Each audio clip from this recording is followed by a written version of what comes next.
Okay, so this is really one of the last major slides. The components of the program: service, activities, study, arts, recreation, and there might be some other components depending on the group.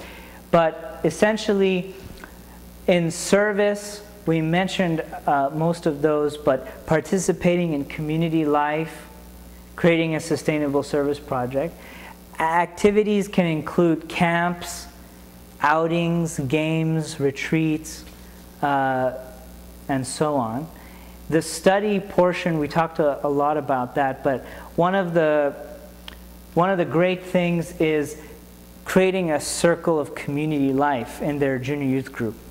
Sometimes we call it community circle, and it's a time or a period where they all stand around and they consult, you know, or they all sit around and they talk. They consult with each other about how their junior youth group is going.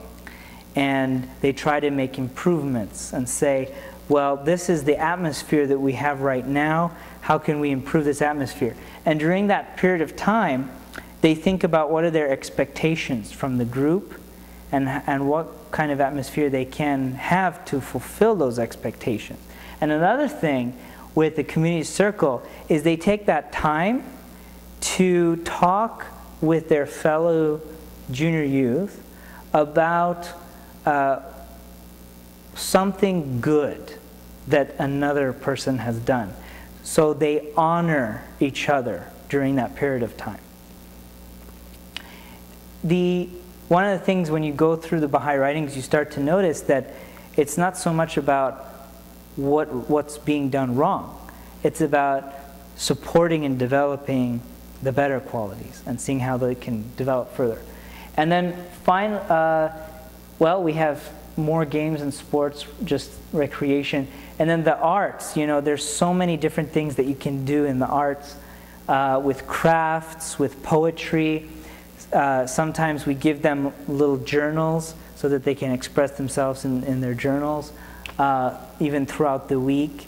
Sometimes they decide on a particular little task, and they might even make that task, like let's say they decide this whole week I'm going to be really on top of this. I'm going to be of service to my mom every single day in some way. So I'm going to spend a particular period of time to do something for my mom or whatever she needs me to do.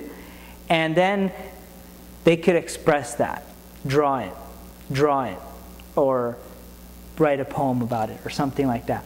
And then, you know, they can come up with music. You know, they can write songs and stuff. They can tell stories. They can do talent shows and open mics and things like that. So there's kind of like a whole world of variety and capacity available to them.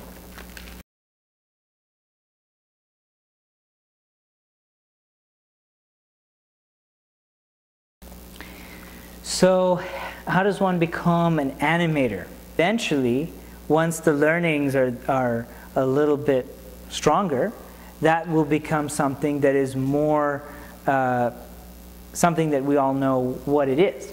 But for the moment, you go through a two-part training program developed by the Ruhi Institute.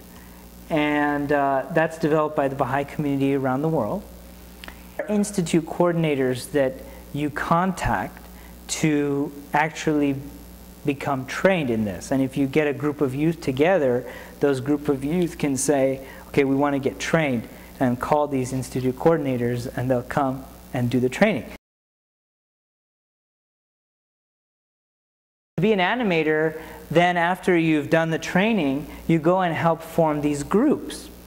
And you develop a sense of community, an environment of inclusiveness, an atmosphere of learning, and an identity of empowerment. And when you do that, you then get together with other animators once in a while in something called a reflection meeting, a Animator reflection meeting. And this is a place where these junior youth animators get together and talk about how their junior youth group are going, get new guidance and maybe go through more of the training again.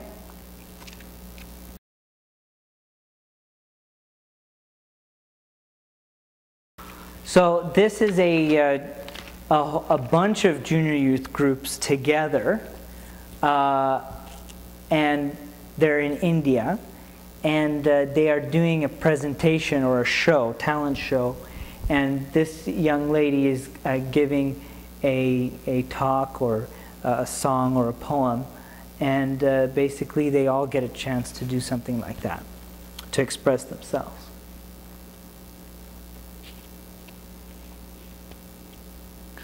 So here's a little quotation from Baha'u'llah that kind of gives a kind of summary, if you will, because the whole purpose of the junior youth group is to be of service to humanity, to be of service in some way to humanity and to help it.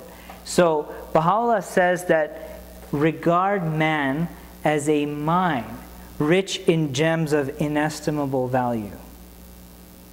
Education can alone cause it to reveal its treasures and enable mankind to benefit therefrom.